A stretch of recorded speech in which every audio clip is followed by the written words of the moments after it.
खुद ही कहते हैं कि हम तो फकीर आदमी हैं, झोला उठाकर चल पड़ेंगे। अरे हम तो फकीर आदमी हैं, झोला लेके चल पड़ेंगे जी। लेकिन पूरी दुनिया में आपने ऐसा कोई फकीर देखा है जो 1,40,000 का चश्मा लगाता हो, अपनी बूढ़ी माँ को नोटबंदी के लिए लाइन में खड़ा कर दिया और खुद घूमते हैं 12 करोड़ की मर्सिडीज में। एक तरफ तो शास्त्री जी जैसे प्रधानमंत्री देखे हैं देश में, बताया जाता है कि उनके पास सिर्फ 2 धोती और 2 कुर्ते हुआ करते थे। कुर्ता फटकर इस्तेमाल करने लायक ना रहे तो उसे भी रुमाल बना लेते थे लाल बहादुर शास्त्री जी। लेकिन प्रधानमंत्री मोदी की यूएस विजिट की इन फोटोज को देखिए, एक दिन में 4 बार कपड़े बदलते हैं। द प्रिंट में लिखे गए इस आर्टिकल को देखिए, उत्तराखंड और हिमाचल जाते हुए प्रधानमंत्री मोदी ने 8 घंटे में 4 बार कपड़े बदले। इस टाइम्स ऑफ इंडिया के आर्टिकल को देखिए, प्रधानमंत्री मोदी गंगा आरती करने गए तब भी कपड़े बदलते जा रहे हैं। हुबली टाइम्स वालों ने तो इनकी फैंसी ड्रेस का एक पूरा कोलाज बना दिया। इंडिया टुडे ने भी इनकी 22 हेड गियर्स की कलेक्शन दिखाई है इस आर्टिकल में। और इस इंडियन एक्सप्रेस के कोलाज को भी देखिए। अगर ये फकीरी वाली बात भी नहीं बैठती लोगों में, तो इस सब के बाद अगला हथियार आता है कि इनको भगवान का अवतार ही बना दो। ये एक बार नहीं, 2 बार नहीं, बल्कि कितनी बार कितने नेताओं ने बार बार प्रधानमंत्री मोदी को भगवान से कंपेयर किया है। और मोदी जी भारत के भगवान का वरदान बन के आए हैं। भगवान नहीं, मनुष्य के रूप में नरेंद्र मोदी जी के रूप में अवतार लिया। हमारे माननीय प्रधानमंत्री जो खुद भगवान स्वरूप है, मोदी जी के रूप में श्री रामचंद्र ने जन्म लिया है। मोदी जी है ना साक्षात भगवान महाकाल जी का अवतार है। मोदी राम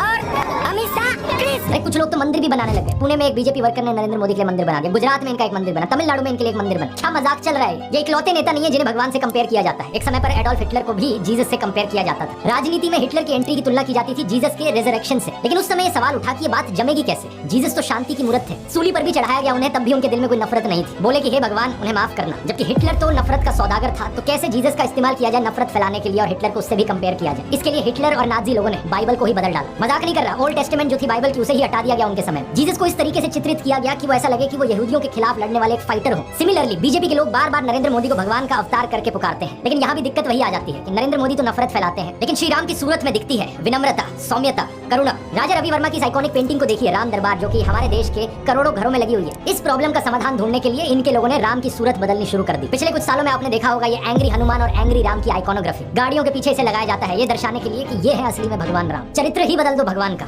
रामायण में मुसलमानों का कोई जिक्र नहीं है, लेकिन इन लोगों ने रामायण को भी तोड़ मरोड़ दिया अपने नफरतखोर एजेंडा के लिए। 2016 में एक बीजेपी एमपी ने कहा कि